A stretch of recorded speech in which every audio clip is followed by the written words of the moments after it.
এতটা খুশি আর আনন্দ নিয়ে গ্রামের বাড়িতে গিয়েছিলাম, কিন্তু বুঝতে পারলাম না যে এই আনন্দটা আমার অল্প সময়ের জন্য। এই খুশিগুলো আমার জীবনে অনেক ভয়ঙ্কর কিছু নিয়ে আসবে। গ্রামে গিয়ে আমি আমার 2.5 বছরের বাচ্চাটাকে হারিয়েছি। 3 বছর পরে গ্রামে আসলাম, কারণ বাবু হওয়ার পরে এটাই প্রথম এসেছি। ভেবেছি যে বাচ্চাটা একটু বড় হোক, তারপরে গ্রামে যাই। এখন যে রাস্তা দিয়ে হাঁটছি আর পাশে যে পুকুরটা রয়েছে, এই পুকুরটাই এখন আমার কাছে অভিশপ্ত, কারণ এটার জন্যই আমি জীবনে অনেক বড় একটা আঘাত পেয়েছি।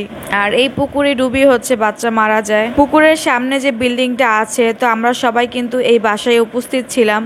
এইটা সামনের দিক, আর আমরা ছিলাম পিছনের দিকে, কারণ ওইখানে রান্নাঘর ছিল। তো সবাই মিলে আমরা রান্নাঘরে কাজ করছিলাম। যেহেতু অনেক দিন পরে গ্রামের বাড়িতে এসেছি, তো সবাই এসেছিল দেখার জন্য। এক পর্যায়ে তাদের সাথে কথাবার্তায় কিন্তু ব্যস্ত হয়ে যায়, যার কারণে কিনা এই দিকটায় খেয়াল ছিল না। সেই সময়টার কথা ভাবলেই আমার গা শিউরে ওঠে যে আমি আমার সন্তানের কথা ভুলে কিভাবে এতটা গল্প আড্ডায় মেতে উঠেছিলাম।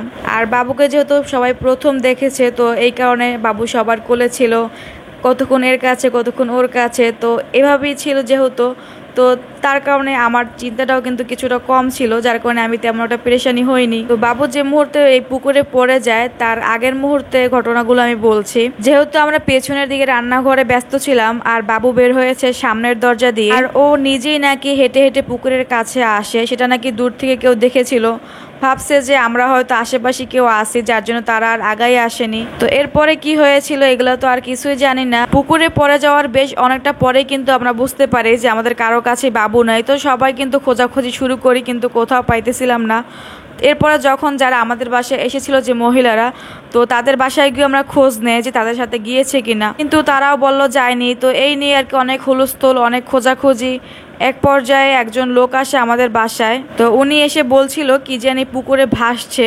তো এই কথা শুনে কিন্তু সবাই দৌড়ে চলে আসে পুকুরের কাছে। শরীরটা কিন্তু তখনও পুরোপুরি ভাসেনি, কিছুটা উপরে উঠেছে। তো এরপরে গিয়ে আমাদের বাসার পাশে যে চাচারা ছিল, ওরা নেমে তারপরে উঠিয়েছে।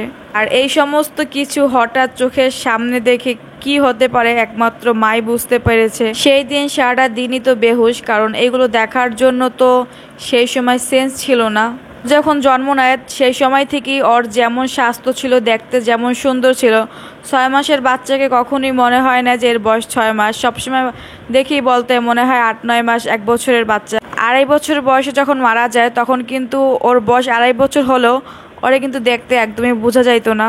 আর যেহেতু পানিতে ডুবে মারা যায়, তো ওর শরীরের ভিতরে এত পরিমাণে পানি ছিল, 2.5 বছরের বাচ্চাকে যেন 7 বছরের বাচ্চা লাগছিল।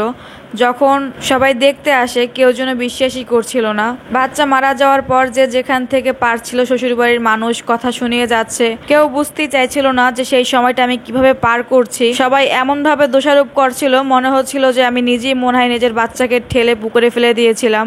যেহেতু সন্তানের জায়গা থেকে এত বড় ধাক্কাটা খাওয়ার পরেও সামলে উঠতে না পেরেও শ্বশুরবাড়ির মানুষের কাছ থেকে যখন এই রকমের অহেতুক অবাঞ্ছিত কথাবার্তা শুনতে হয়েছিল, এত কিছুর পরেও কিন্তু কষ্টটা আমার এইখানে না, কারণ শ্বশুরবাড়ির মানুষের কাছ থেকে এসব শোনার পরও যদি নিজের হাজব্যান্ডের কাছ থেকেও যদি সান্ত্বনা পাওয়া যেত, তাহলে হয়তো নিজেকে একটু শান্ত রাখা যেত।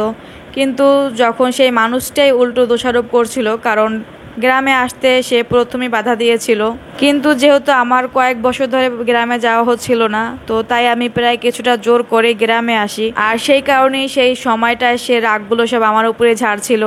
বুঝতেই চাইছিল না যে সেই মুহূর্তটা আমার তাকে কতটা প্রয়োজন ছিল। যে পুকুরটা ভিডিওতে দেখছেন, এই পুকুরটাই কিন্তু ডুবে যায়। আর তখন কিন্তু পুকুরটা পুরোপুরি ভরা ছিল, এখন কিন্তু পুকুরটা অর্ধেকই শুকনা। এই যে গাছগুলো ছিল, গাছের শিকড় পর্যন্ত কিন্তু তখন পানি ছিল, এতটা ভরা পুকুর ছিল তখন। কারণ বৃষ্টির সময় কিন্তু সমস্ত পুকুর, নদী, নালা সবই তো ভরা থাকে, আর শুকনো সিজনে সবগুলো কিন্তু পানি টেনে আসে। তো এখন কিন্তু এই ভিডিওটা, যেটা আমি এখন ক্লিপটা নিয়েছি, এটা কিন্তু অনেক পরের ভিডিও ক্লিপ নেওয়া, কারণ এইসব তো আর সেই সময় আমার ক্যামেরা ধারণ করা তো অসম্ভব। আমাদের সমাজে কিন্তু একটা জিনিস দেখবেন, বাচ্চার কিছু হলে, সন্তানের কিছু হলে সবসময় মাকে বেশি দায়ী করা হয় বাবার তুলনায়। আর যদি আপনার সন্তান খারাপ হয়, তাহলে বলবে কি আঙ্গুল উঠিয়ে যে মায়ের মতো হয়েছে। আর এটা বেশিরভাগ শ্বশুরবাড়ির মানুষেরাই বলে থাকে। বাচ্চা পরে গিয়ে কোথাও ব্যথা পেলে কিন্তু মায়ের থেকে যেন তাদের কষ্টটাই বেশি হয়। আর এমন পরিস্থিতিতে কিন্তু কথা শোনানোর মতো মানুষের অভাব পড়ে না। কেউ এসে আপনাকে সান্ত্বনা দেবে, দুটো কথা বলবে, এটা জানি না কার জীবনে কতটা আছে, তবে আমার লাইফে একদমই নেই। সেই সান্ত্বনা দেওয়ার মতো, সেই দুটো ভালো কথা বলার মতো আমার আশেপাশে সেই মানুষগুলো একদমই কম। নিজের কষ্ট নিজের মনে চেপে রেখেই আজকে ভিডিওটা করা। জানি না কে কোনভাবে কিভাবে নেবে, তবে নিজের মনের কথাগুলো আপনাদের সাথে শেয়ার করেছি। বাবা মা যদি নিজের সন্তানকে হারায়, সেটা হোক গর্ভে থাকা অবস্থায় বা বাচ্চা ভূমিষ্ঠ হওয়ার পরে যদি সেই বাচ্চা মারা যায়, তাহলে এটা নাকি বাবা মার জন্য একটা প্লাস পয়েন্ট থাকে। আল্লাহ পাক এই বাচ্চার উসিলায় নাকি সেই মা বাবাকে জান্নাতুল ফেরদাউস দান করেন। তো নিজেকে শান্ত রাখার জন্য এইগুলো ভাবা ছাড়া আর কিছুই করার নেই। সবাই দোয়া করবেন আমাদের জন্য, সবাই সুস্থ থাকবেন, ভালো থাকবেন, এবং যাদের বাসায় বিশেষ করে ছোট বাচ্চারা আছে তারা অবশ্যই আপনাদের নিজেদের বাচ্চাদের খেয়াল রাখবেন। অনেক কথা বলার ইচ্ছে ছিল, তবে ভিডিওটা বেশি বড় হয়ে যাবে, সেই কারণে আজকে ভিডিওটা এখানেই শেষ করছি। আল্লাহ হাফেজ, আসসালামু আলাইকুম।